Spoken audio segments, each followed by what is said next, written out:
To the SorareData Strategy Show. I am Andrew Laird. You can find me as Lairdinho on Sorare, joined as always by Sean Newsham, PSU fans 2 on Sorare. We got a topic today that everyone thinks they know exactly who we're talking about, Sean, and they're right, I think. I mean, typically when people think we're going to talk about Carlos Gil, we talk about Carlos Gil. So can't really fault them for that thoughts whatsoever. I think there's either like a drinking game going on or some kind of bingo sheets about how many times we say certain players. Carlos Gil is one of them. Somebody put a line out there at like 7.5 in terms of Carlos Gil Way too mentions. low. And like, I wasn't sure if that meant like the number of times we actually said his name or it was like different times we brought him up. But like, whatever the number was, it was going to be low. Yeah, I mean, he said it at like 7. The number should have been like the times we name Carlos Gil and you say the name has got to be in like 100. It's I really was got to be thinking maybe it was like 70.5. Yeah, like he left a 0 off on that one. I forget who the other name was on it, but I mean, It was do you remember? Cecina. Yeah, Cecina, we could have said less. That one, like, the issue is, like, we're probably still will say it a little bit, but yeah, like Carlos Gil, like, we're not going to not say that name. So the topic today, which is in the description that everybody has already seen, is about cards that are better suited for all-star competitions as opposed to their respective regions. And those who listen to the show regularly, watch us, know that Sean and I are big proponents of Carlos Gil, and we've explained previously why we think he's better in All-Star than America. Sean, do you want to just quickly go through why that's the case for those who may not be familiar with our argument about it? I'm running Carlos Gil in America this week. How do you feel about that, Laird? Well, you are, but you're also not.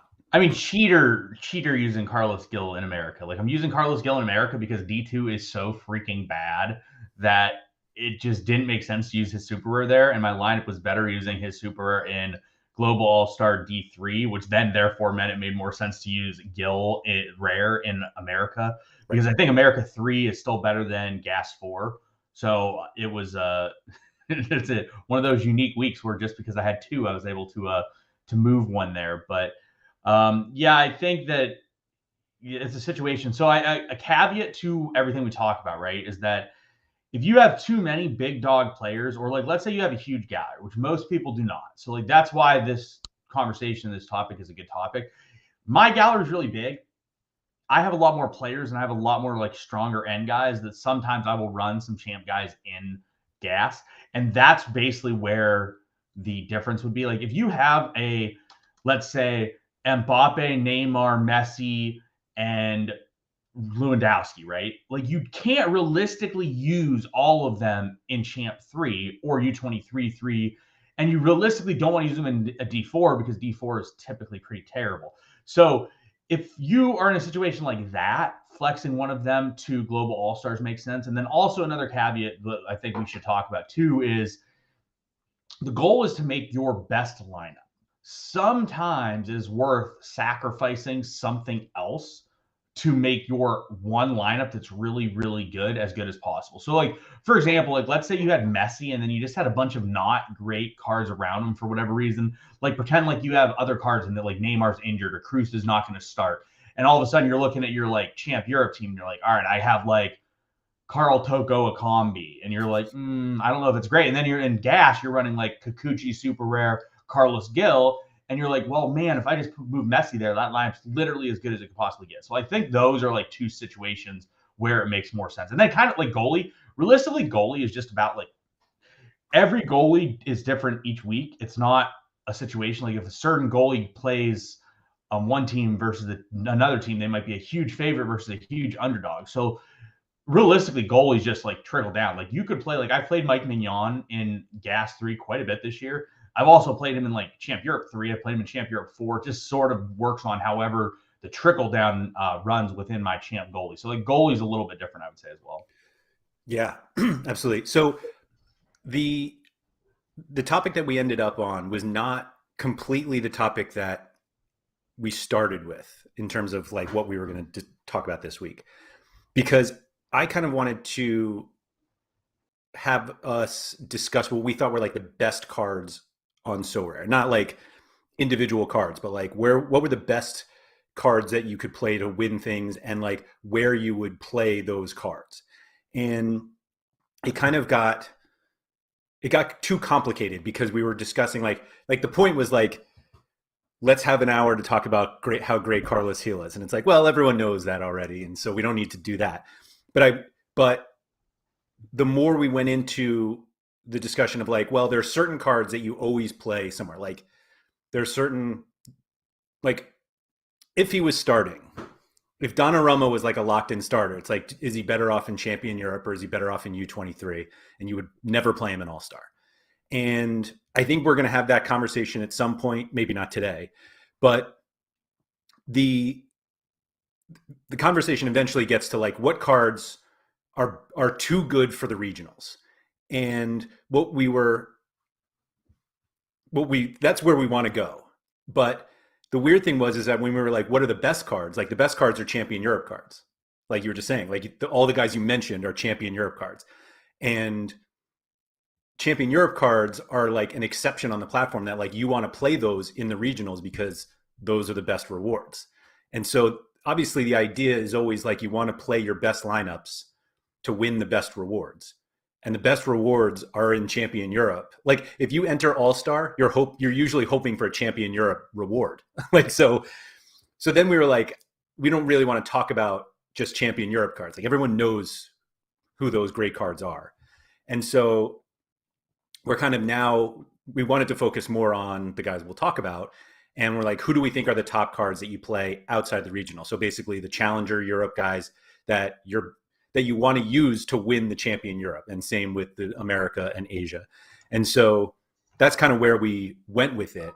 But I just wanted to make that caveat that like, as we're going through this discussion, and we're not going to be like, well, this guy is the best player, but like, they're really like the best players outside of Champion Europe. Yeah, with a few exceptions. I know at least one that I can think of off the top of my head. I forget the list we came up with, sort of. But there's one that's like, he's a champ player, but he's also priced at a price point that you can play him in gas. And I think it's a totally realistic option as well there. So like there's only one that I can think of off the top of my head, but maybe we had more on our list. I forget exactly what our list looked like. I'm pretty sure there was only one on the list. And it's worth having that conversation though, because he's good in either spot, but it is kind of funny that like he may not be as good as the top guys in Champion Europe, and like that's why you play him in All-Star, which is kind of funny because everyone else we're like, oh, they're actually too good for the whatever region they're in, and so you play him in All-Star. But so we do have that. I will also say that as part of this discussion, I'm going to be showing off a new feature, or a work in progress feature on SorareData that's going to come out soon. It's going to come out soon. It's going to come out SorareData soon, not Sorare soon. And so you'll be able to see it. But I just want to like kind of emphasize it's not a like totally finished product, but you guys will get a sneak peek on that. Before we go in to that discussion, thank you to everybody who has joined us in the chat. Some of the names that people are throwing out in the chat are definitely ones that are going to be on our list. And so it's good that, people who are watching us are at least in the same ballpark as us. That doesn't mean that we're going to agree with everyone that is that put in there some names, but yeah, so please, thank you for joining us. If you guys could already hit the like button, that would be greatly appreciated. Anyone who's watching the replay or listening, rate and review wherever you listen. All right. With that said, I really didn't want to talk about goalies because I hate talking about goalies. And I say this as somebody who is in the midst of trying to buy them. And that's why I hate them so much. So you convinced me that we needed to talk about it, and so we'll talk about them. You got a new starting goalie yesterday with Meredith now starting. I hate you. I hate goalies. I don't hate you, Sean. Anyway, so did you? How long did it take you to like think of these guys that like make more sense in All-Star than Challenger, than the regionals. I don't know what, 20 seconds. Right. Yeah. Okay. It's just like, I mean, you know who the top guys are that are priced below what you would be paying for Champ Europe or so. I will say that people will ask, and I saw someone just asked this question about Challenger. So on a given week, one Challenger is actually a lot harder usually to win than some of the other ones because there's a lot more cards in Challenger due to like Jubiler being around longer in certain situations, and then also like you have some good stacks there. But realistically, what we see is Champ Europe and U23. Those cards are usually too good and too expensive to play in gas. Yep. So therefore, they go in their regional. American Asia are usually too good to play in their regional because the region is not that good. So like those are Kikuchi, Carlos Gil, those types. So you have that. The one that's in the middle is Challenger. Challenger, I think you could go either way, depending on a given week and depending what your lineup looks like and depending what your lineup looks like elsewhere. But like typically speaking in a vacuum, I would rather be in All-Star Rare Pro than I would be in Challenger Rare Pro. But it's very close, and I think it really is a week dependent thing. Do you agree with that? Yeah, absolutely. I think part of the reason why it was easy to come up with this list is because it's today's May 27th, and the European season is over, and we have all of these America and Asia cards that we have been playing, and now it's like, okay, now I don't have to compete with the Challenger Europe cards that are always played in All-Star.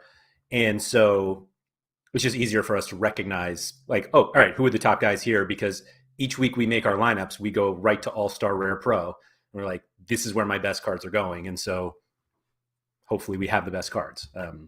We don't. Yeah. You do. I don't. I mean, I don't know. The breakdown and the time it took me was like, I don't know. I sent you the entire list within a minute. Right. So from scratch to like done, I sent you the entire list in a minute. So let's put it that way. Like I didn't spend that much time per se on this exact situation, but it's more so I just spent a shitload of time anyways that I just know all the stuff anyways. So I don't think I need to look further. Like, yeah, we might miss some guy on the list for certain situations, but I think we have a pretty good encompassing of what the list should look like. And part of the thought process is like also utility, at least for me. Part of it was thinking about like where the utility would be in certain situations. Like I know, first of all, the goalie that I listed first in All-Star Rare Pro, I can't stand him. I don't own him. And I think that he's worse than other options, but his utility is a lot better than other options. So I think for that perspective, made him make sense as like the top option goaltender. So while we're on goalkeepers, the conversation that I thought we were going to have that we ended up kind of pivoting off of included the discussion about Martin van der Voort, who we've talked about countless times. But it was important for us to kind of discuss why we thought that card was so important. And it's mostly like he's a U23 and we know what his next 3 years look like. And so that's going to be a topic for another time. Like that's not where what we wanted to end up discussing this week.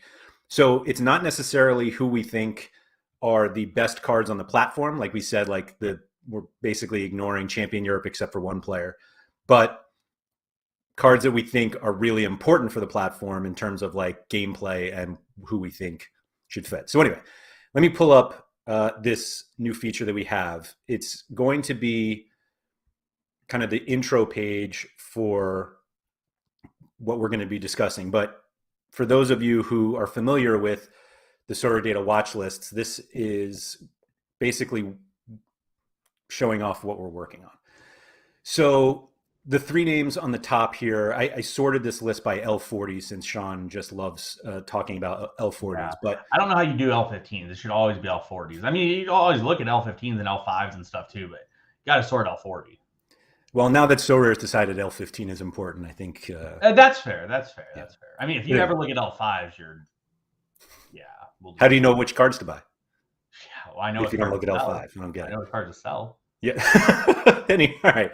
Anyway, so this is the new watch list. You guys will notice that it's very similar. I don't want to give away too many of the players that we discussed, but if we jump into goalkeepers right away, We can talk about the ones that we brought up. And I think I've already broken it. Oh, wait, I want to go to list view.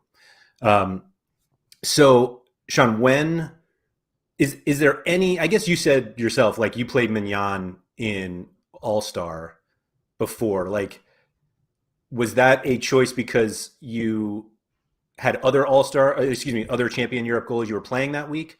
Or was it he was the best one and you were just going for it in that region? No, it's pretty much usually speaking that I would have like Handanovic in my inner stack in D3, and D4 I'm not going to waste Mignon unless I have a better option in global. So it's realistically like if he was the best option after Handanovic, I would use him in global all-star. And a lot of the time he would end up being there. Okay, makes sense. Makes sense. So the five, we were basically going to do five per position. I think we ended up going a little longer on the others, but it's effectively, a five player group for each one. We've got two America, one Asia, and two challenger goalkeepers here. I think in the ideal world, we'd all have all these guys and we would just play matchups or whatever. But I mean, the argument is basically the same as it is anywhere else. Like these guys, for the upside that they have, and they all come from pretty elite teams. Unerstal's probably not, like 20's probably not quite as elite as the others, but he fits in because he scores really well. But bottom line is that these guys get more points than others, and you want those points in All-Stars based on the cards that you can win in those regionals, right? Correct. I mean, I will start at the top. Like what? So did you do your list? All right, so when Laird said we went and did extra cards at other positions, it's because like Laird made a list and I made a list. And I think he just added everyone that wasn't overlapping as well. Whereas I think goalie, he just didn't make a list because he hates goalie. I had there was nobody else to add. Like, yeah. I didn't think it justified adding anymore. Like, I didn't want to talk about goalies any more than we had to. And so these five, and I own three of them. That's more than me. So, well, one's a limited. But if you're counting limited, like, come on. I have two rare. I have Armani and a Don. Laird knows we don't count limiteds in terms of like those cards. That's just, we just don't count that. Right. But yeah, so like for me, the top one was Everson. I hate him. I don't own him. Despise him. Want to own him because it works well with my Aranya super rare. So like I definitely would like an Everson. I actually did own one at one point. I think I sold it at like 0.5. So yeah. No, I don't even remember why. I literally won it and sold it immediately. But Mineiro dominates Brazil. He has a good AA. They keep a lot of clean sheets. He has midweek utility with Copa Libertadores. They should typically go towards the finals of that competition as well. So you're talking a guy that just plays a boatload of games, a lot of midweeks, a lot of different utility. Takawaka, similar, except for in Asia. I think he is probably a better goalie to me than Everson from a what I get out of him situation. Like, I think that Mineiro keeps a few more clean sheets, but Takawaka's AA is typically better. He's the youngest of the group too. And he's also the youngest, which is why I would value him more than the rest of the group. And then Armani is very similar to Everson. He's like a slightly worse version of what Everson gives you at a worse age, which is why I would have him below. Then I had Undergoat, who was the best goalie in the Eredivisie this year. He was really good. And not to mention, like, his stat line was just super consistent with good AA. And they're going to get European football next year, which I think is very important. But like, this is the guy that, as you see, he had some great AA. I think he has a really good pairing as well. That is an underpriced guy that has huge upside, which we can talk about when we talk about defenders. But like, I've won many cards with that pairing, both in D2 and D3, because I have Unerstal super rare too, and the super rare of the defender. And then the last one's a Dawn. We don't even need to hide the Robin Proper talk. Yeah, so Robin Proper is a guy that has big upside games. He's a guy that typically when he plays a worse matchup, he can go out there and have a really strong score because he's a guy that the way that they play, he sends long balls into the channel. If those complete, he generally has a huge game and has a really good AA score. Whereas in bad matchups, like Proper has some just terrible, terrible scores as well. But the nice thing is, like, if they're playing Ajax, you know that's a bad matchup. You just don't play Robin Proper in that situation. So for me, I think it's a very good value situation. Although, granted, it was a better value situation. Like now, Understall's over an ETH. Like if you go to Understall's graph here, you guys can see what we've seen over Understall over the last like 3 months or so. Jeez, like he was the last month. Yeah, last month he was like 0.6-ish card. So it's a situation where Understall has just sort of skyrocketed. Like I bought him, I think. So I bought him in the summer. I probably was one of those like 0.2, 0.3 buys. That's wild. One of those in that range before the start of the season is me. Unless I won one off auction. I might have won one off auction. I don't know. Mm-hmm. But he's just a really strong card. As you see, he's gone up. But like for goalies, like I think that's most what it is. So people talk about national team utility. I literally do not give a shit about it. Like if they have it, great. But like until Sorare is going to give more than like one card as rewards for international game weeks when there's only international games going, I do not care. Like it just is a situation where I think I've heard so many people talk about getting cards for this international break, blah, blah, blah. All right, great. Do you have a Neymar, Messi, a Kimmich, a whoever, a Virgil van Dijk, and a goalie? Because if you don't have all them, it doesn't matter. You're not going to win anyways because there's literally one reward and Neymar just rips hundreds every single week. So like if you don't have Neymar, you're not going to compete. Like pretty much you're looking at like, do you have Neymar, Depay, Messi, like two of them?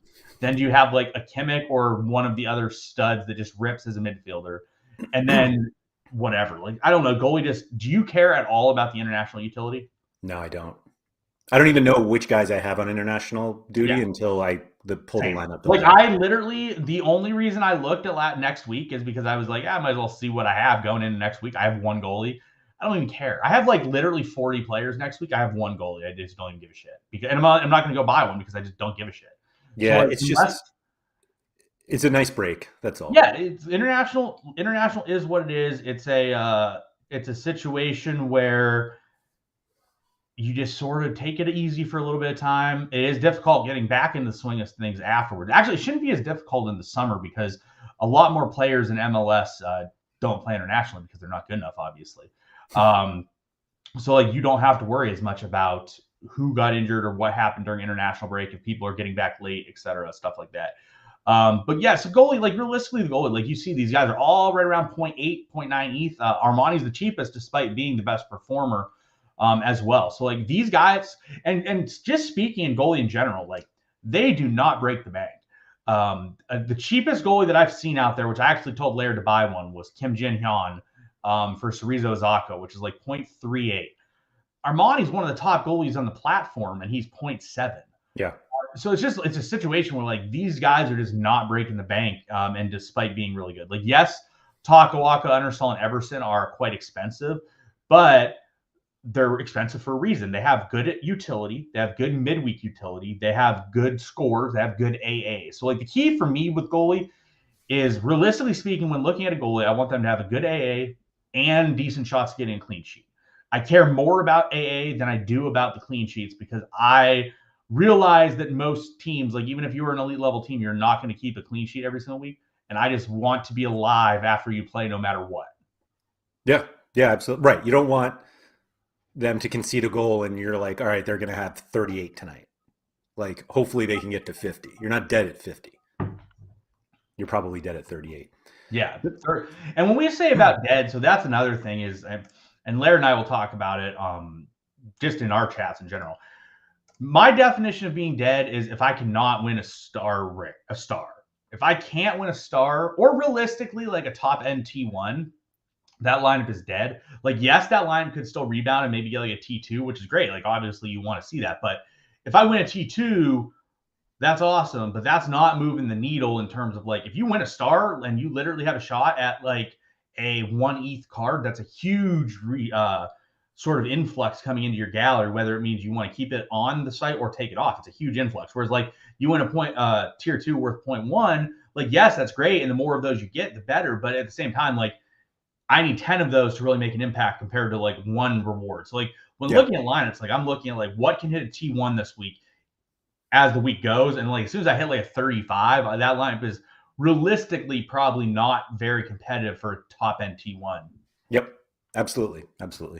Yeah, that's why like just any concession is just so bad unless you have Unar goat there. Yeah, let me see how much. Let's see what I've done in rewards so far this season with my Unerstall Laird. I can't believe we've talked this long about goalkeepers. No, you got to talk about the goalkeepers as much as we hate him. So I bought Unerstall for 0.26 Laird. He has won me the rare. This is the rare. I won 2 ETH worth of cards with the Unerstall rare thus far this year. And then the super rare, I paid 0.71 for the super rare. And let's see what I've won with the super rare. I've won about 4 ETH worth of rewards on the super rare. One of which being my Gas 2 win where I won Gregor Kobel. Congrats on that. Yeah, thank you. I mean, to be fair, whoever won DeMayo last week, I feel bad for you. You were the first person that I think won a card worse than what I won for D1, D2 Star Rare. But luckily, hey, no one's winning a Star Rare in D2 anymore, so it doesn't matter. So we just get to sit here. 3 uniques, man. Come on. Well, not in Gas. There's not All-Star, right? But yeah, so for the next couple months, we don't have to worry about that. Right. Sam was saying, asked if we've looked at the 276 rewards, which I'm guessing they're better because Argentina's back. That's my guess as well. Like when I'm talking about like international utility and stuff, it's because there is no other leagues playing. Whereas like, yeah, not even just that, you have an MLS game too. You have Vancouver plays, you have Argentina back. So like, it's not a pure international break, which is why the rewards are not the worst of the worst. Right. So I pulled up the defenders here. We've got some names that I saw in chat. A bunch of people brought up Kikuchi. Oh, wait, I'm sorry. I wanted to bring up one of the other comments in chat. Somebody was asking about Thomas Kaminsky and his 100 championship games next year or per year. The utility there is good and it's fine, but like Kaminsky's not great enough where you need to play him an all-star. Like he just seems like a classic challenger. He's fine. Like having a Kaminsky is a good card to have. Let's make that clear, right? Like having a Kaminsky is a good card to have, but like that's not, generally speaking, like each week when you're looking at your goaltenders, you're looking for your all-star pro lineup to be like your best goalie of the week, which means that is your best expected points from your goalie. Kaminsky's almost never going to get that because they're just not on a team that's going to dominate clean sheets. Whereas like Everson this week, I think is like a 2.5 goal favorite, right? Kaminsky literally won't have that the entire season. Like he'll play 50 games, he'll have that 0 times. Like it won't even come close. Like he probably won't even be a 1.5 goal favorite ever. So again, like Kaminsky's a great card to have, but it's not necessarily what you're looking for your most elite lineup. Right.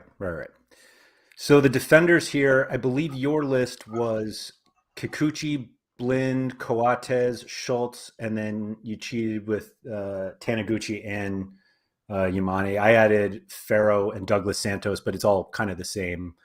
Well, so the reason I didn't add your 2, which I would have added, is Ferro hypothetically is going to go Diagon, hypothetically, and Douglas Santos is heavily rumored to not be there as well. So the reason I didn't add those 2 was that's fair. Those reasons. Yeah, that's fair.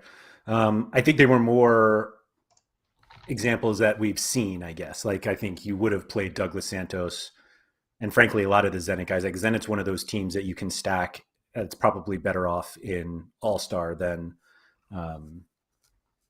Challenger, although we see them both. But Ferro seemed too good, at least the last, basically since January. He's been fantastic. Yeah. The one I want to talk about, because I don't think you're aware of him, is Schultz. That was a surprising name for me. I had to look it up. So Schultz has been super good for Urawa thus far this year, and he actually has taken penalties, Laird. Wow, that's fun. Yeah, so he's a guy that's just been consistently really, really strong. And as you see, his price point is super, super cheap. So you're getting like a 65 average L15 guy, 60 average L40 guy that is 0.3. That's really, really good. And he's also a guy that like you're not really worrying about him not starting. He's starting every game.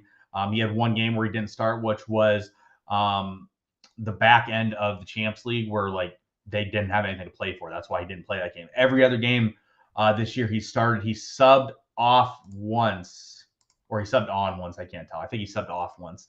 And yeah, so he subbed off once against that team that they smashed. But like, so this is a guy that's just super cheap, that's really productive, that a lot of people don't have. I don't own one either, but he's someone that's really good. And then the other people that are on the list are all big names that people are familiar with. Yeah, and what I thought was kind of interesting, and I guess we see it with the bottom two, but like there's plenty of like Adon Coates stacks, like Correct. goalkeeper, defender, and we obviously see it with the Kawasaki guys too. Like Blinn seems like one. Maybe if you have Blinn, like you had like Pasveer or whoever was starting throughout the season for Ajax, but does it seem like Blind and Kikuchi are more regularly seen as like essentially not one-offs, but without their goalies? Yeah, realistically, I mean, you could also play Blend with the goalie, but the goalie situation in Ajax was so difficult this year, and then also like the Vissel Kobe goalie situation has been an absolute dumpster fire for Kikuchi. But like you also see a lot of Jung Sung Rong with Taniguchi and Yamane, similar to what you see at Don and Coates. So like, yeah, you do see a little bit different. So a couple questions in the chat. So Matt Schlow asked about Fukumori. Fukumori is a great example to play in the right matchups. I have his unique, and because he takes sets and does a lot offensively, if it's a good matchup, Fukumori can absolutely rip and put up 100. If it's a bad matchup, you just move on and don't play him. So that's a great card to have in your gallery that you may or may not be able to play every single week. But you see, like, this is a guy that gets 100s, gets 90s, and those games where he has 30 to 40 points are typically because he gave away a boatload of possession offensively. And then Flanch asks about Rofe and Michael Engadjui. So Rofe is not locked in from what I've heard as the starter. I do think he probably is, and he was really good this year. And he totally is a realistic option. And then Engadjui has been rumored to go to Saudi Arabia. So like there's just two big question marks on the system that I'm like not as comfortable as some other names that we put out here for. That is just that's like the last thing you ever want to hear. Yeah, and so Matt, like it's fine playing Fukumori. Like I would basically play Fukumori in D4 when maybe it's not the most pristine matchup, but it's not a card for D4. D4 is just you don't really want to waste big scores in D4. You want that score in D3. So like if Fukumori is going to rip 100 or has a really good shot at 100, you want him in D3 for that opportunity. Yeah, I feel like he is somebody that's better as a super rare in D3 than a rare. Yeah.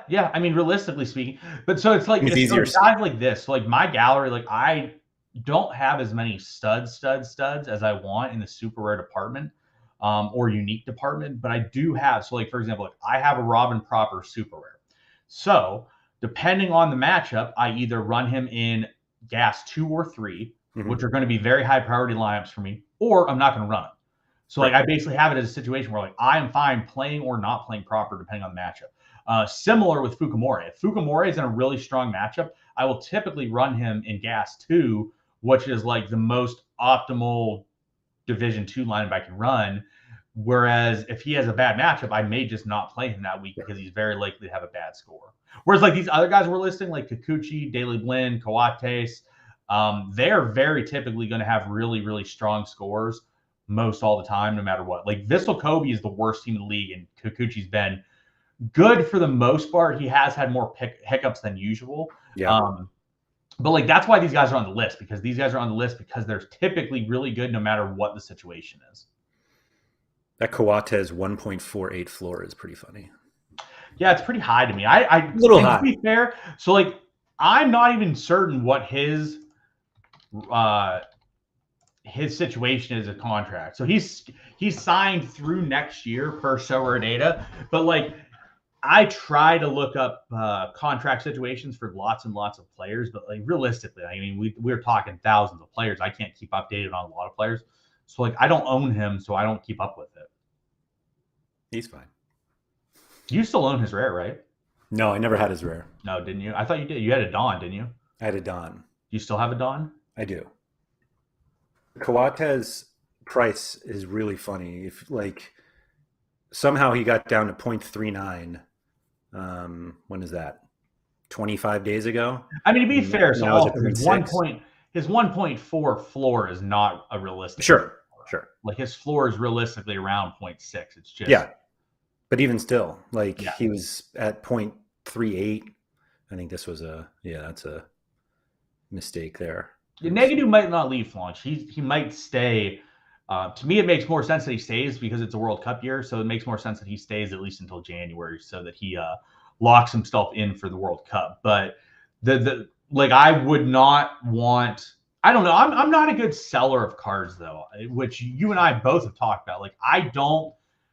Even when I know there's like an impending death on a certain card, I generally don't sell it and just ride it into the ground because I feel a lot of the time that I can get more out of it over that couple weeks. I'll give a great example, like Ueda. Ueda very, very likely dies at some point in the near future. And I have known that for like 2 weeks, right? But U23 is so weak at forward in the summer that I've just decided I can't really afford to move him because I don't really have great replacements for him in those situations. So like I've sort of just kept him to have as like an option. But like I know his impending death is like for example, like we talked about, like you're the same way. Julian Alvarez, right? We're both pretty certain he goes and dies pretty soon.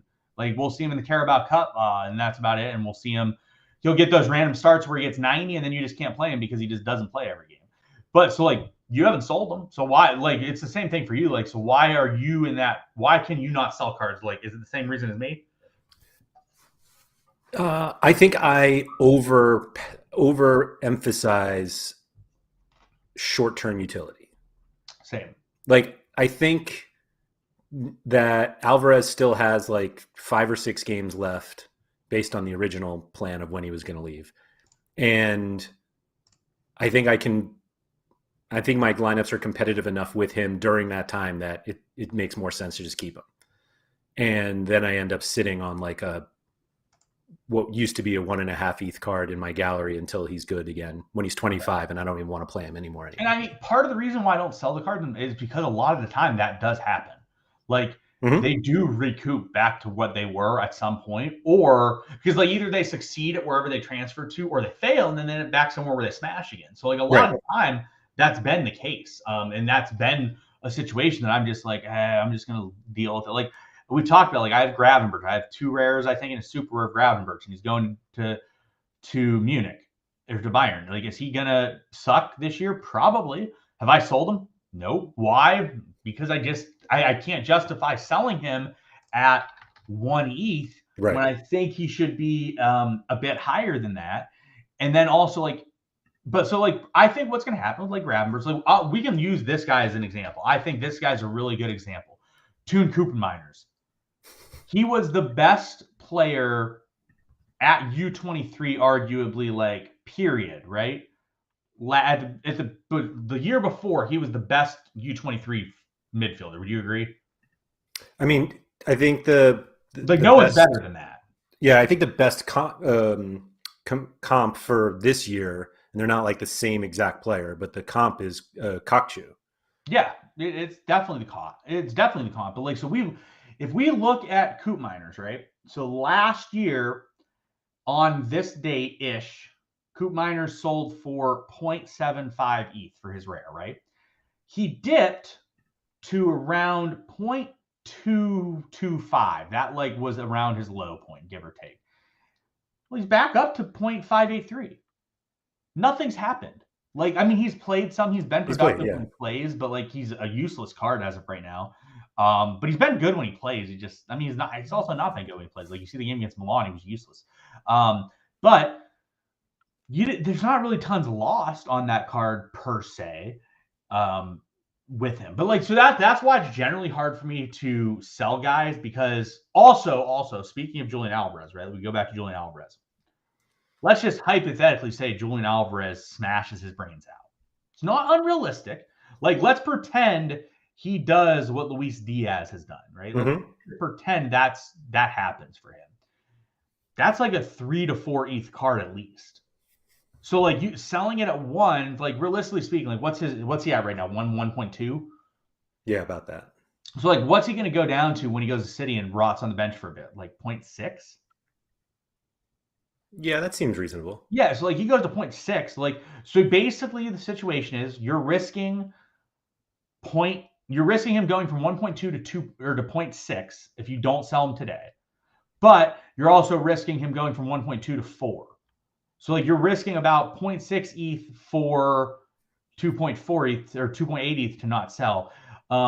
With the idea also though that if you don't sell, you don't get to reinvest the utility and you're just sitting on a dead card for a while. Yep. So like that's part of the equation too. But like that's why it's a tricky situation with anyone deciding whether or not to sell or to not sell. Yeah, I think with Alvarez particularly, because there are a number of people who bought Alvarez a while ago or won him a while ago. And so their like buy-in cost is not like an ETH.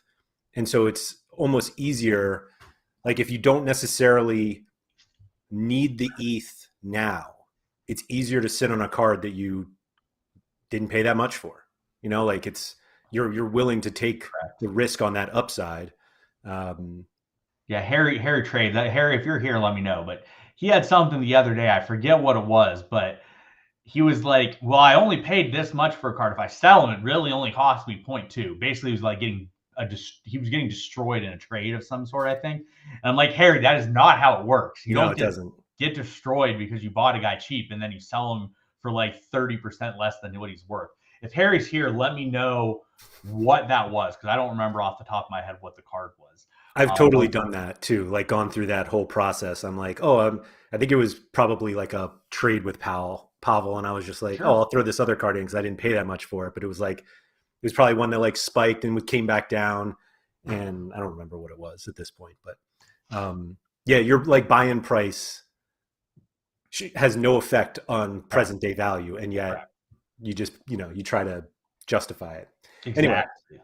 Let's get back to the Carlos Heel All-Stars, headlined here in the midfield by Carlos Heel. Hey, look at that. So right below him is the Champion Europe guy that you snuck on the list that is kind of important to talk about. Dani Parejo, who is like he's like a bizarre case because he's obviously Champion Europe player and he scores well enough, but it's almost like not well enough to compete in Champion Europe. And so you play him in All-Star. Like he kind of breaks this conversation in terms of guys who are like very good, but not good enough for their region. And so you play them in All-Star. Correct. Yeah. And I think so like I think it's a great look and why we put him in here. So this is also for our boy Nellis. So Nellis can watch this and enjoy us talking about Parejo because that's not someone who we typically talk about. He is a Champ Europe midfielder, yes. However, you see he outscores Morioka, he outscores Vonik, and he outscores Visca. He outscores all these guys, but he's cheaper than them. Yes, it's because he's a little bit older, and he is someone that you can play in Champ Europe for sure. But again, I don't think you're like forced to play him in Champ Europe because his price is not at a price where you're paying a premium. Like if he was 3 ETH, we would not be saying this is a guy you can play in All-Star Rare Pro. This is a guy that we'd be saying like you need to play him in Champ Europe. Whereas like at his current price, I think he's totally a guy you can play in both Champ Europe or All-Star Rare Pro. I think you can basically just funnel him wherever you think he makes the most sense. And that's a great card to have. Like the more utility type guys like that you have, it's always fantastic. But yeah, we added guys in. So like one of the reasons, so like one of the most I guess one of the biggest misconceptions on the platform is how much you pay for a card versus like what you get out of them. So like someone will be like, why would I pay 2.4 ETH for Carlos Gil when I can pay 0.9 ETH for Dani Parejo, who's only 5 points worse? The answer to that is it's true to some extent, but usually not as much at the top end. Like if you are getting that consistent of a score and that high of a score from a guy like Carlos Hill, it makes way more sense than a guy that's below that by, let's say, 4, 5, 6 points. Whereas like when you get down to like Octavio, the difference between like Octavio at 60 a game and Osmar at 57, that's a lot more palatable to take that like 30% of the price of Octavio. Whereas Carlos Gil, that is like that one guy that you hang your hat on, because to win in All-Star Rare Pro and generally just to win on the platform, you have to put up some massive scores. Yeah. And those massive scores are going to come from having guys like Carlos Gil in your lineup. It's also going to come from having guys like Osmar or Visca and Vonnegut and those types in your lineup as well. Yeah, for sure. Sam was asking why Parejo's not good enough for Champ Europe, and I think I misspoke when I said he's not good enough for Champ Europe. He is. He is what? He's good enough for Champ Europe. Yes. Yeah. I think that the difference is that the players that are better than him are too good for All-Star.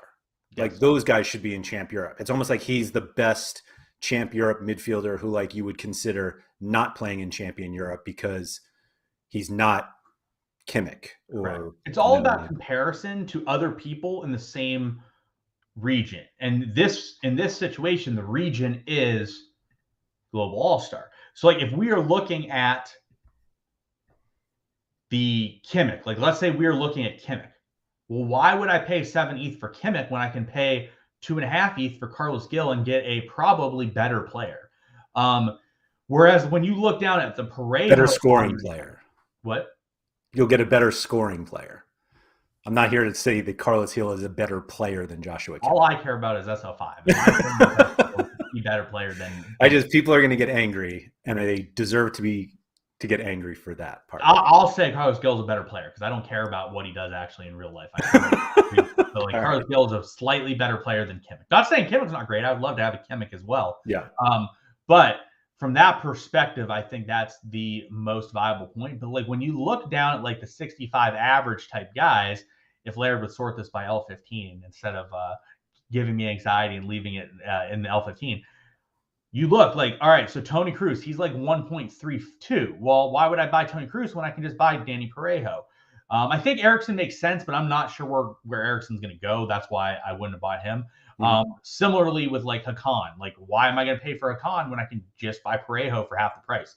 I do think Dimitri Payet makes sense, but he's a bit old. And then your boy Beauregard is someone that, Beauregard. He's someone that makes sense as well. But like, so as you look through this list, like there's a reason why we included like Morioka and we included like Vonnegut, because when you go and look at them, like, are you really going to pay that type of price for a Cruz, or you can pay it for Vonnegut? But I think that's why, like, some midfield situation, the elite level defenders in Champ Europe are like Schlotterbeck, Upamecano. In Challenger, it's like Timber, like those type of guys.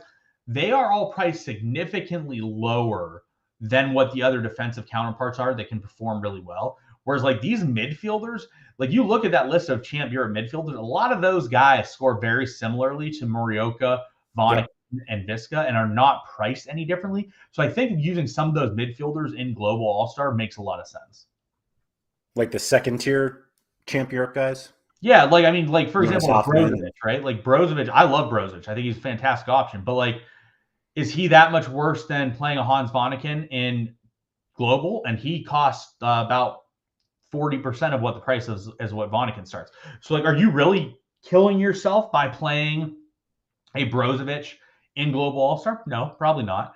Obviously, the further down you get, like, am I going to spend 1 ETH on Sergei Milinkovic-Savic and play him in Global? No, because I can just buy someone a lot better for cheaper. Like I can buy a Eden Visca for 0.6 who scores 5 points an average game better. But like I do think the midfielder is the one position where a lot of the Champ EU midfielders are comparable to guys like Morioka and Vonnegut that you're going to buy. And Morioka and Vonnegut's price points are really, really high. Yeah, I mean, they're kind of the peak though of Challenger midfielders price-wise. So that certainly makes sense. Yeah, I think it is an interesting point in terms of like the mid-tier Champion Europe midfielders that fit in here, because I feel like people who look at players like that, they're like, well, I can also play them in Champ Europe, but you're probably not playing them in Champ Europe because you're going up against when Tony Cruz was peak Cruz, but the Kimmichs and all those, De Bruyne's. And I think you can justify the resale possibilities of Champ Europe players over the top of the challenger guys. Like, I think you're more likely to find people who want to pay an ETH for SMS instead of Morioka. Correct. That's all. I would agree with that. Okay. Any more on the midfielders? No, I think there's a lot more also. There's a lot more stable midfielders too around Osmar. There's a lot of guys that are around that scoring point that are really solid producers that are not bank busters effectively. Yeah, I think the only reason I wanted to include Osmar is obviously his price is significantly lower than everyone on the list. Like, and the fact that he plays in the summer makes it a little easier. So you can pretty much take out everyone between Heel and Osmar because those guys aren't playing right now. So John also makes a good point. Sorry to cut you off. John makes a really good point between the and this goes in general to like overall thoughts. Buying Champ EU guys, they typically are not going to die. Like, if Marcelo Brozovic, for example, I know he re-signed with Inter, but like if Marcelo Brozovic went from Inter to Barcelona, in theory, he's not going to die. He's going to do very similar things. Same thing with like if Dani Parejo goes from Villarreal to like Valencia, he's hypothetically not going to die. Whereas like if you have, and this more so goes for the younger players, because like let's be honest, Ryoto Morioka is not. He's not going to be moving to Liverpool. No, it's not happening.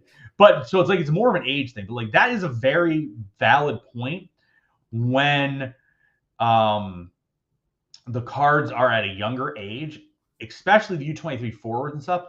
You have so much risk of death in a move. Whereas if you get a guy like Vinicius compared to a guy versus Gakpo, Vinicius is already playing an elite level. He's not going to go and move to like Burnley. It's not going to happen. He's going to be playing on an elite team, therefore he'll be at an elite level. Whereas like Gakpo could go to Arsenal. Is Arsenal bad? No. But are you going to get as many decisives and as many goal contributions as you got at PSV? No. So like that is a thing you need to factor in when looking at different players at different positions. Yeah. No, I think that's a very interesting or a very important point that I think gets kind of not necessarily glossed over in the Champion Europe discussion, but it is something that like they're already at the top level, and so the jump usually isn't as big if they are moving. I like this question here. Wouldn't it make sense to play tier 1 cards in the regional, meaning America and Asia, over All-Star when most people put their tier 0s in All-Star? So the reason that is flawed is because most people don't put their best cards in Global All-Star. Something we've talked about that I think is a big thing. Laird, let me know if you agree, but people are very bad at playing Sorare. I think people can improve for the most part, which is why we're here.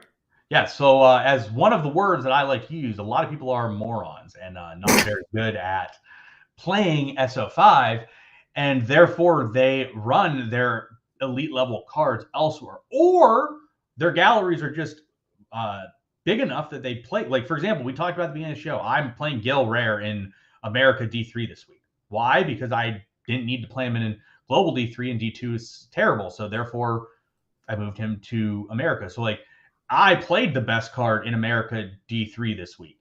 So it's still in the regionals. But like, we've looked and I've seen the numbers. People will play their Carlos Gil card in America Rare, America Rare Pro, Global Rare Pro, pretty much at a pretty even breakdown compared to what it should be. So like you would think that would make sense, but the problem is that most people can't comprehend where they should be playing their cards and make the mistakes anyways. So this is a topic we talked about previously, which is way off from what we're discussing here, but I want to go deeper into that. I think part of that is that there are some people who bought Carlos Gil before they were ready to buy him. Meaning like the cards, we talk about supporting cards like Carlos Gil, that you don't want to play him with 4 just absolute clowns because it's just a waste of resources. You should have make all your other cards better before you get up to that. Some of it is that people who bought Carlos Gil have no super rares, and so they're like, I can't even compete in All-Star Rare Pro, even though you can technically enter. But even forgetting about the Carlos Gil thing, just in terms of like the way that people play SO5, I think there is too much emphasis, and I am guilty of this as well.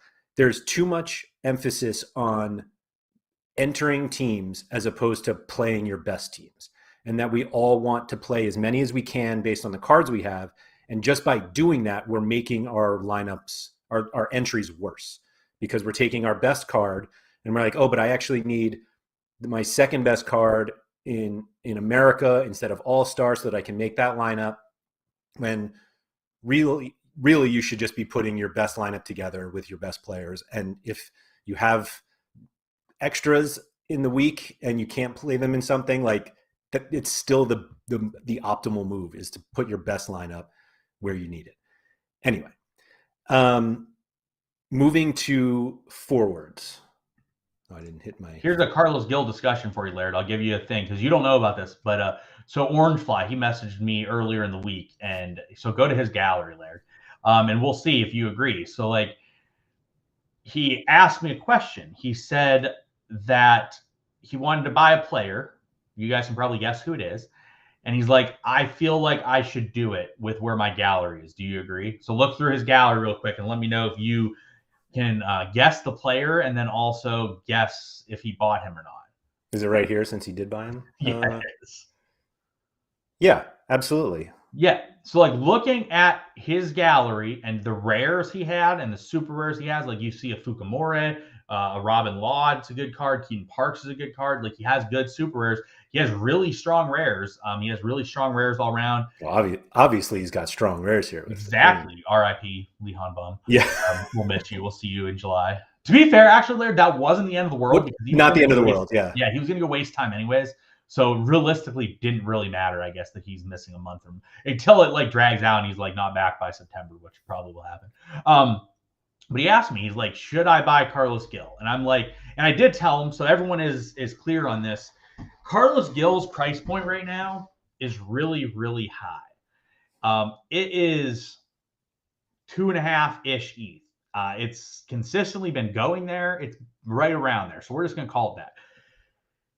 Getting that price and paying that price for Carlos Gil is really, really, really a lot. That said, he is still the best player. If you are buying the best player and want the best player, he's the guy to go and get. But so the way that I explained it to Orangefly and the way we were talking about it is the idea behind Carlos Gil is all of your other players are not going to be as good as Carlos Gil because we're talking, we think he's the best player. So if we think he is the best player, every other player is not as good.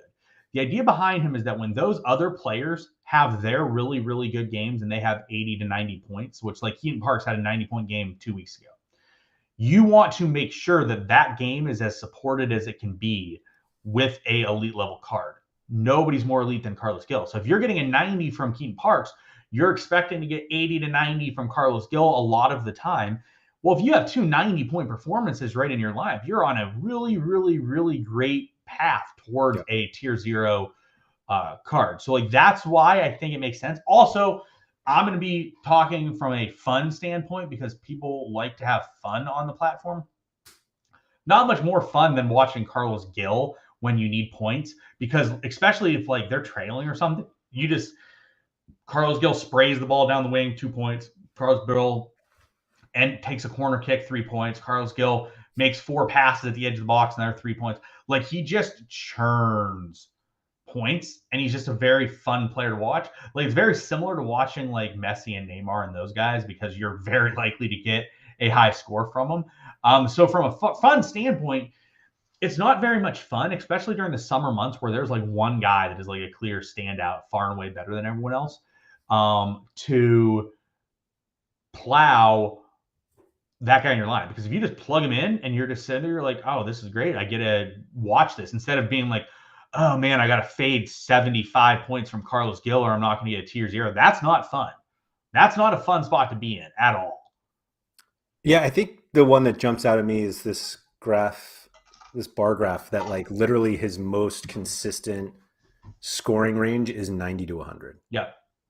which is over his last year. absurd to think about. I mean, you look at that graph and you have 18 games between 70 or above, 18 games 70 or above, and then you have 18 out of 40, 18, including 5 DNPs. Yeah, 18 6. 70 or below means half the time you're getting 70 or more from Gill. Mm-hmm. And not even that, like you're the 60 to 70 and 50 to 60 range, your lineup's still alive. You can still get a card. Yeah. Like you're still totally going to get a card or have a shot to get a card. Like that's what everyone else averages. So like that's why he is that much of a great card to me, and why it makes a lot of sense. Yeah, absolutely. So the forward list. Sam brings up, and we'll talk about how Sam's wrong on this. So Sam talks about Carlos Gill being injured. Carlos Gill hasn't been that injured recently. Like if you are going to stick away from players because they're injured all the time, like it's just you're just going to get hurt. Like I mean, yeah. So in the last 2 years, Carlos Gill missed 6 games. Lots of players missed 6 games over the course of 2 seasons. Mm-hmm. So acting like Carlos Gill is just an always injured player. And so Sam has also told me like last year when I had Jack Elliott unique. So like, let's go look at Jack Elliott. So Jack Elliott, Sam's like, you don't want Jack Elliott, never plays. He's made of glass, blah, blah, blah, blah. I think since Sam brought that up, Jack Elliott missed 1 game, which everyone on the team had COVID. And then I assume the other game, maybe had a red card the game before, or that was a yellow card accumulation. Yeah. I'm pretty sure he had a yellow card accumulation, suspension, and everybody on the team had COVID situation. And those are the only 2 games he's missed in 2 years. So acting like someone's always injured is great when they're always injured. But when you look at a guy like Laird, does that scream as a guy that's never in the lineup to you? No. So like, I mean, it's a flawed logic, and it's a discussion to like, if you have not bought Gill because you're deciding that Gill's always injured, I'm going to tell you what, I've had fun playing Carlos Gill for the last 2 years. I don't know if you've had fun not playing him, but I've had fun playing him.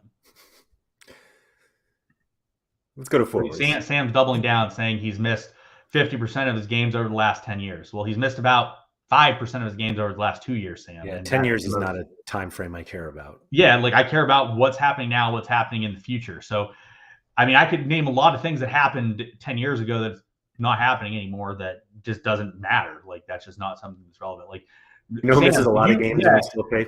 So, Sam, I know you have Neymar. Like, are you going to go sell your Neymar for peanuts? Because Neymar's always injured. So, like, why do you have a Neymar and then not have a Gill and think Gill's terrible? Because, tell you what, this sure screams as someone who's more injured than Carlos Gill. That wouldn't you say of those two, Laird, that one screams more injured and plays less than Carlos Gill? It looks a little bit, yeah. And let me clarify this. I'm not saying don't own Neymar either, because it's a great card to own. I just think that Sam's logic on Carlos Gill is pretty flawed. Forwards. I don't think there is anyone on this list that those watching would be surprised about. The only one that maybe is a little bit of a curveball, is Lorenzo Insigne. And the only reason we added him is because we think now, or as soon as he starts with Toronto, you'll play him an all-star during the summer instead of Champion America. I think your list was Tadic, Cecina, Ito, Berghuis, and Hulk. I also added Soleimani. I think Soleimani is one of the most underrated forwards on the platform. Yes, I agree. HG is also a huge Soleimani supporter. Matus I added as well, somebody that we talked about in our how to build a 5 ETH gallery. I think his price has just exploded since we did that. But an L5 of 75 and an L15 of 62 can do that. Do you think your boy Dino Hotic deserves to be on this list? I added him, but I wasn't sure if you thought he fit in this group as like a better all-star forward than a challenger one. No, I think you can play him wherever. It realistically comes down to what Dino Hotic are you going to get? Are you going to get last 20 games of last season Dino Hotic? Or are you going to – and to be fair, like the player didn't change. He just was sort of not given as much wiggle room as what he did at the end of last year. At the end of last year, he was a fantastic player. You can play him in Challenger. He's not that expensive. He's a guy that you can totally play in Challenger, but like you see, he's like listed with all these other guys. And the reason we list out 40 is because you want to look at a further gap. Well, last 15, he's 67. If you look at that, that would move him all the way up to just behind Cecina and Tadic. Now, that said, I'm not sure if that is fully sustainable as a player, as what he was.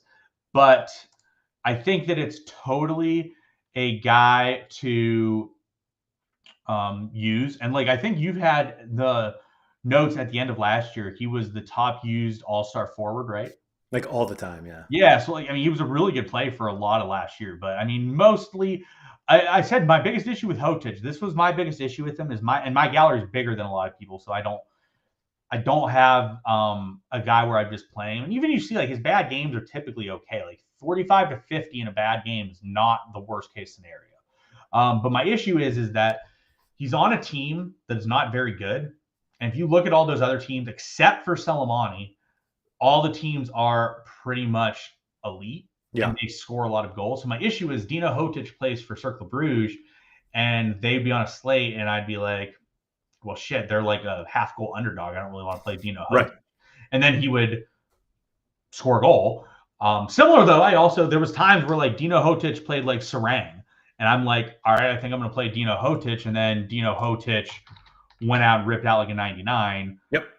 Because he's like you look and he beat up the bad teams. He was good against the good teams too, but he beat up the bad teams. And that was good for me, is that I was able to play him when he played the really bad teams. But like in terms of rewards, I don't have tons of rewards with my Dino Hotic super rare, because either one, I used him in a less optimal lineup that just didn't come through, or two, I just didn't use him because I had better options. Right. Yep. That makes sense. I mean, I think from a price standpoint, like he shouldn't be on this list. Correct. But you kind of explained why his price is like that. Although I say that, and his price is probably double what it was. Yeah. 2 months ago. The one that I think is the biggest piece on this list is Soleimani. Yep. Soleimani's done it over 2 years. The reason I think he was lower for a while is because he was rumored to go to Saudi Arabia for a while, which would obviously kill him. But like, this is a guy that's been pretty consistently good despite being on a pretty terrible team overall. They're really bad. They're really bad. They're really terrible. And so like, I think he's someone that makes quite a bit of sense on that list as well. But like, realistically speaking, like I've been trying to get a Tadic, have not succeeded recently, because I just am not in love with paying 2.5 for a 34-year-old forward. But I'm definitely looking at him. Cecina is the one to me, and I'll get your opinion on when you go to Hulk. But to me, the one that I think, and I have one, so it's not unrealistic for me. The one that was the biggest need on this list was Cecina. And the reason for that is because his AA is just so strong that I really, really think not having him, especially in the summer months, is a detriment.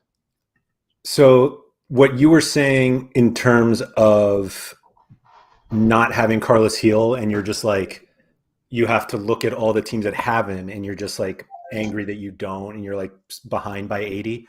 I don't have a Cecina rare, and that's exactly how I feel. I have, like, he was like the first limited card I bought, because it was one of them, because it was like, the cool thing about limiteds for somebody like with my gallery is that I could get the players that I couldn't afford the rares of. And he was like literally one of the first ones, because I was like, that's the guy I want to get.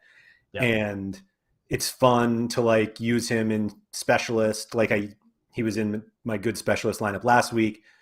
And so it almost like specialist with the ability to win rares makes me not necessarily feel like I have his rare, but like I can use a Cecina card that I own to win rares. And so that's the way I look at it.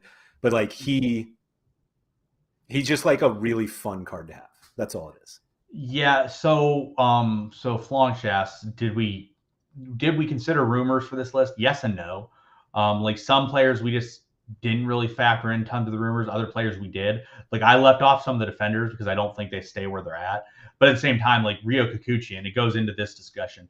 I don't have a Kikuchi rare, and that's because he was rumored to be going to Europe before the season, and it's a possibility that he could go in general. So I didn't use him or include him. But the reason I thought Cecina was super worthwhile to me is because he plays when Carlos Gil plays for the most part. Yep. So it's a situation where I wanted to have the best forward when Carlos Gil is playing, and that's what I did to get it. So like the reason I played the Carlos Gil Super Rare this week in D3 Global is because I would just be able to play Cecina. Whereas if I didn't do that, I could not play Cecina in my lineup. It didn't make sense. So that's why I think having Cecina was vital to me. And that's why I bought a Mickey Yamani Super Rare so that I could run. Literally, I ran a lineup of 4 of the guys that we listed are on our list today. And then the goalie wasn't, but he probably would have been the 6th person if we added someone else. But that's the key. So a couple people asked about some players in chat. Romero, he's just kind of another guy. He's fine. He's nothing special in my opinion. Lucero, same thing. Like they're both guys. They both are okay. Neither of them are special. Sebastian Villa, I'm going to stay away from Prison FC. He's fine. He smashes. Like if he doesn't, I think he would be on this list if it wasn't for the fact that yes. So if we weren't worried about him going to jail, we would have him on the list. And Laird has him. He's one of those guys like you don't buy if you don't own him, but you don't sell if you own him. Mm-hmm. Which like you have him. Like that's. Would you agree that's where he's at? I've had a lot of people ask me to buy mine, and I'm like, there's no reason for me to like the risk of literally jail. My God, I can't believe I'm talking about this, but yeah, like it's I'm better to just play it until he goes to jail. Yeah, and then if Kikuchi goes to Europe, he's dead. Yeah, totally. Like Kikuchi's dead. Sam's back to the Carlos Gil thing. Sam, everyone misses games. If you're just like, yeah, obviously you want to factor in whether or not someone's durable and someone's not durable. The reason he misses games is because Carlos Gil gets just hacked out there because he's so much better than everyone else. He runs by them.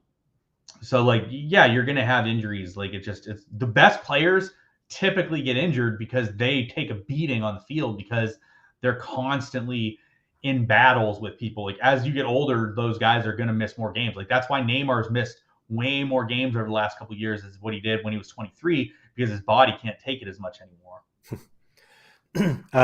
How far below Cecina do you put Hulk? Because like I played Heel and Hulk because I couldn't get up to Cecina, but they kind of are effectively the same with Hulk being 3 years older, which is not nothing when it's 32 to 35. I'm not going to say they're tons different because I don't think they're tons different. Like you said, it's the age thing. But Hulk's built, man. Hulk's durable because Hulk is built like a. He's literally called Hulk. Yeah, he's literally called Hulk and is built like Hulk. Like that's so like he is built to not miss games. Like if you look through his game log over the last couple of years, he's not missing many games, and he's a guy that likes to always play. He still has missed games too, though. Like even him, he still missed games when you look back a couple of years. Yeah, Hulk misses games because of like births. Well, yeah, I mean he knocks up. Let's just put it that way. Yeah, he knocks up his niece. He's good to go. So it's a situation where like I mean I don't think there's tons of difference between Hulk and Cecina. Realistically speaking, I should own both. And I think if you're only choosing one, though, I'd rather have Cecina. I think that's right, and I think that a lot of people think that, which is why he's more expensive. Correct. And most people, like I mean, you look at the most lined up people together, they are like the most lined up players in like Global All Star D3 are like Gil and Cecina, Yamani and Jung Sung Rong, Shogo Taniguchi and Jung Sung Rong, like stuff like that. Like those are like the highest combination of players in that region. So like if you look at All-Star Rare Pro this week, like we're probably going to see like so it's literally the top stack twosome is Carlos Gil and Cecina. Literally it's just a list of people that we've named, right? Gil and Cecina, Jung Sung Ron Yamane, Kikuchi and Gil, Jung Sung Ron and Cecina, Lodero and Gil, Lodero and Cecina. Lodero would be on the list except for Sam wants to talk about always injured people. Nico Lodero is definitely there on the injured list. But like you see, like there's a lot of people we've named, like Jung Sung Ron Taniguchi, Cecina Kikuchi, Jung Sung Ron Gil. Literally, this list is a go-to of people that we've named. Yeah, and it's exactly why we talked about it. This is also why I really like Sorare, though. So like if you're looking at these combinations and these stacks, 8 people is the highest a 3-man stack is. 8. Yeah. I'm actually in that 8, by the way. I'm also in that 5 and then that next 5. Literally, my lineup is those top 3 stacks. That's my lineup, Laird. Young Sung Rung, Taniguchi.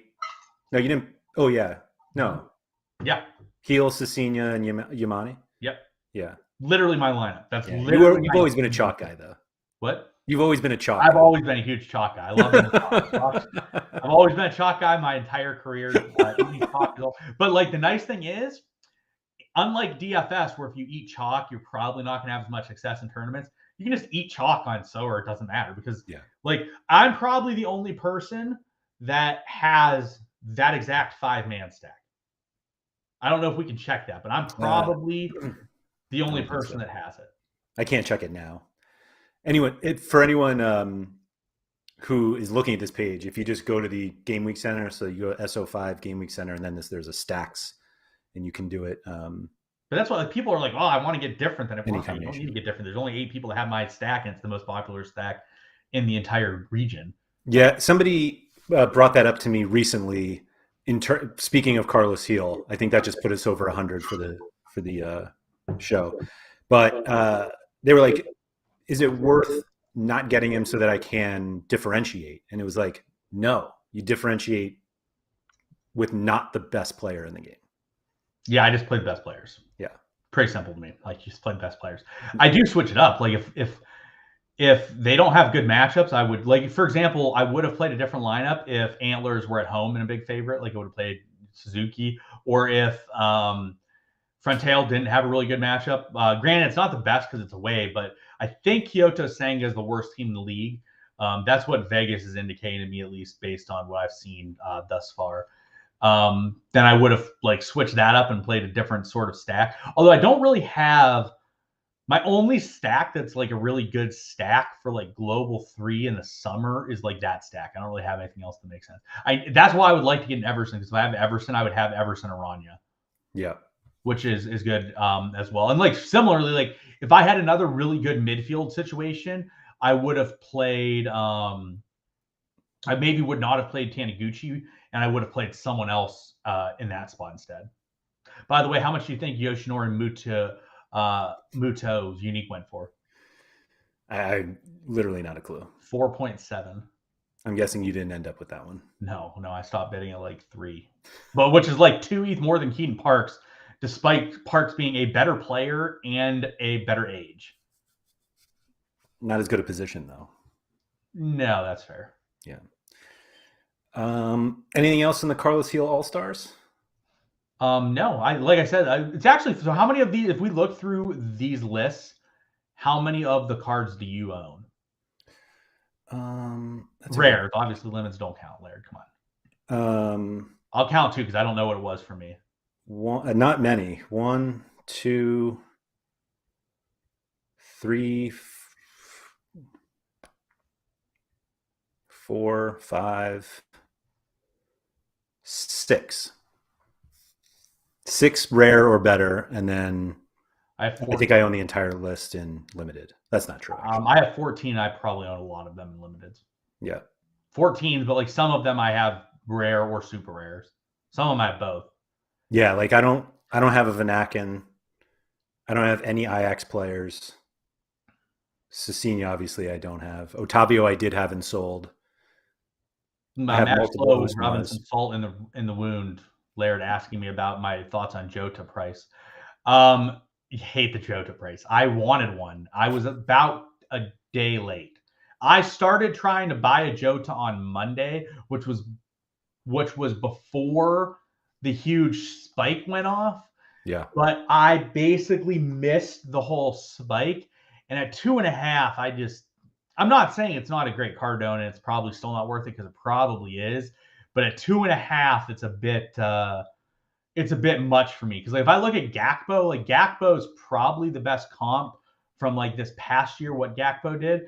And like Gakpo never sniffed like 2 ETH. Never sniffed like 2.7. Can you go to Gakpo and see like Gakpo hit? Like this So like was I 2 tried. weeks ago. He's 1.3. Yeah, but I tried acquiring him at like 1.6. Is when I tried to start getting Jota and I failed. But like, so yeah, you look at he was over Jota, 2 for a while. I guess Gakpo was up there. So I think it's fine. The issue is, here's my thoughts, right?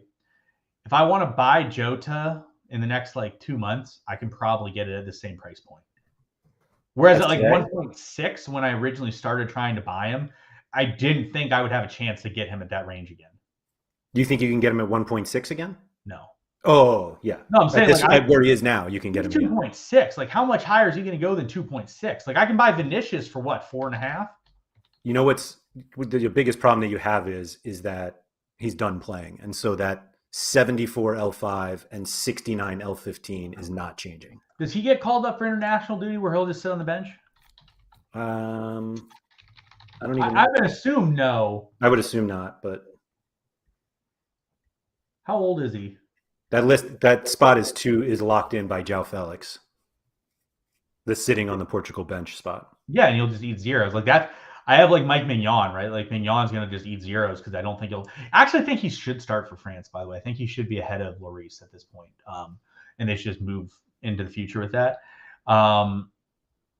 Yeah, so Matt, I don't think that matters as much. Like him in the Champions League is obviously worse than Europa and the Conference League, but he's still going to smash the league.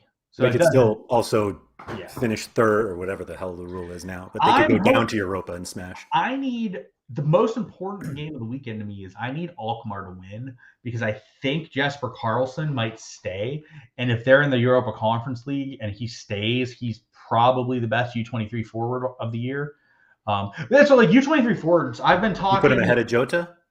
What? You put him ahead of Jota? This is obviously the non-Mbappe Haaland. Probably, because you're talking he's going to get 12 to 14 games probably in like the Europa Conference League. That's really favorable. Like that the midweek utility, like they're starting in Conference League helps. Yeah. Yeah, it's like a huge situation. Sam just said Jota's not called up for Nations League, so he won't eat zeros and plow a score. So like, yeah, I just don't think he's going to get like. Is he really going to get to like 4 ETH? Like, what do you think? What do you think Jota can get to?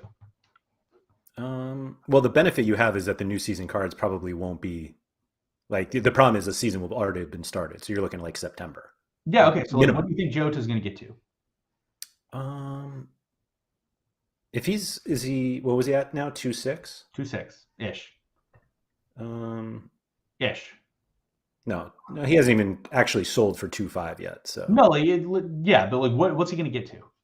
I could see him getting to, well, ETH is down now. Like it's a whole ETH thing. That's the way. 10 ETH stays at 2K. What could I buy Jota at in this time in a month and a half? Like June or July 1st, what could I buy Jota at?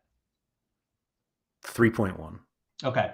So 3.1 ETH means I have to spend an extra half an ETH to get Jota at that time. But I will have known every other U23 forward situation where they're going to go and hear stuff. So like I can be like, all right, Karlsson staying at Alkmaar, I have him as an option. Gakpo staying at PSV, I can use him as an option. So like it's a situation where like, yes, I might have to pay a little bit more than what I am now. Not a ton, a little bit more, but I'll also have a lot more information and maybe can go elsewhere as well. I think Gakpo's price really moves up if he stays. Gakpo's price will definitely go up if he stays. Karlsson should go up. If Karlsson stays and they get Europa Conference League, his price should be 2.5. Karlsson's hasn't dropped because they keep playing.